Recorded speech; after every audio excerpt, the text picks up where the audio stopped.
നിന്റെ കാശ് വല്ലതും ഉണ്ടാടാ? എന്റെ കാശ് വല്ലതും ഉണ്ടായിരുന്നെങ്കിൽ നിന്നെ അറിയിക്കാതെ ഞാൻ കടയിൽ പോയി വല്ലതും കഴിച്ചേനെ.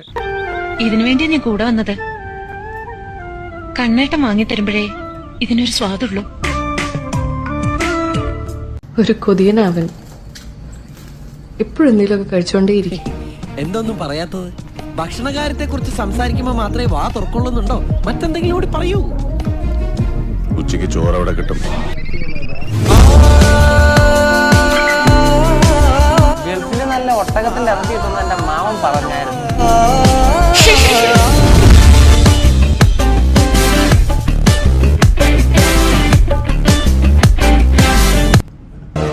ജോസിനെ വിളിച്ചു വരുത്തി ഒരു നേരത്തെ ആഹാരം കൊടുക്കണമെന്ന് ഒരുപാട് നാളുണ്ട് ആഗ്രഹിക്കുന്നത്. പക്ഷെ ഇന്നാ നടന്നത്. മതിയാക്കിയോ? ഞാൻ വളരെ കുറച്ചേ കഴിക്കാറില്ലേ. അത് കണ്ടപ്പോഴേ തോന്നി. എനിക്കൊരു ഐസ്ക്രീം ആയിക്കോട്ടെ. വേണ്ടാന്ന് പറഞ്ഞാ ഇപ്പോഴും പിണക്കാണെന്ന് നിങ്ങൾ വിചാരിച്ചാലോ? കൊണ്ട് നടക്കാറുണ്ടായിരുന്നു വച്ചാലേ ഞാൻ ഈ പടം. ഇനി എനിക്കിത് വേണ്ട. നിനക്കും